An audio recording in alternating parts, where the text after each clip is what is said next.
7 aspek penyuntingan. Menyunting naskah bukanlah pekerjaan yang mudah. Kita tahu, seorang editor bahasa sebaiknya memiliki pengetahuan kebahasaan yang memadai. Lebih dari itu, ada pula aspek-aspek lain dalam penyuntingan yang harus dipahami oleh seorang penyunting. Apa saja? Keterbacaan. Aspek ini bertitik berat pada penataan letak. Meskipun proses ini merupakan tanggung jawab tim penata letak, seorang editor juga harus ikut memastikan bahwa tata letak mampu menunjang keterbacaan sebuah tulisan. Ketaat-asasan. Ketaat-asasan berkaitan dengan konsistensi, baik tanda baca, diksi, maupun gaya selingkuh. Yang terakhir ini biasanya tidak terlepas dari gaya bahasa penulis dan ciri khas tulisan-tulisan yang diterbitkan oleh sebuah lembaga. Kebahasaan. Seorang editor perlu berunding intensif dengan penulis. Apakah penulis ini hendak melanggar kaidah-kaidah kebahasaan tertentu?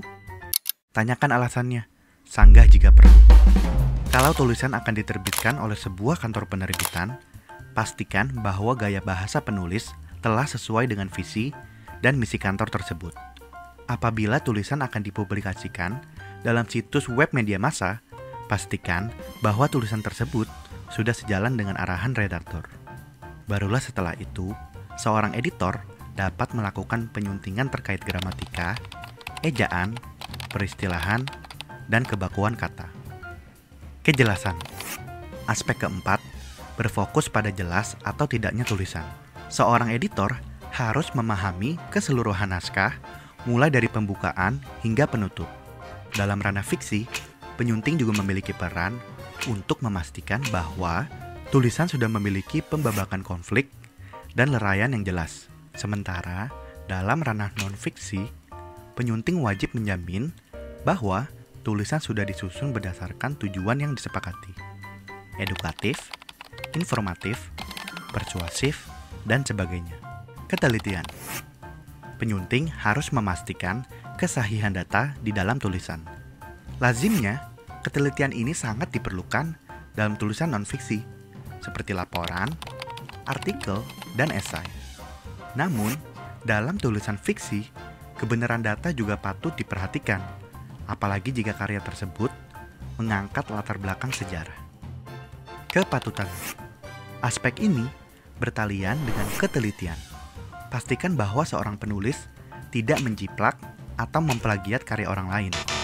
Selain itu, editor juga wajib menjamin bahwa tulisan tidak melanggar hukum dengan memojokkan pihak-pihak tertentu secara terang-terangan, lewat isu suku, agama, ras, dan antar golongan. Ketepatan. Aspek yang terakhir adalah ketepatan. Di sini, seorang editor perlu memastikan bahwa seluruh elemen dalam tulisan sudah lengkap. Apabila tulisan diterbitkan dalam bentuk buku, elemen-elemen naskah berarti mencakup sampul, halaman identitas, nomor halaman, ISBN, dan sebagainya. Apabila tulisan dipublikasikan sebagai artikel daring, elemen-elemen naskah bisa meliputi nama penulis, ukuran tulisan, daftar pustaka, dan sebagainya. Selain itu, seorang editor sebaiknya juga mengetahui waktu penerbitan atau pemupublikasian tulisan.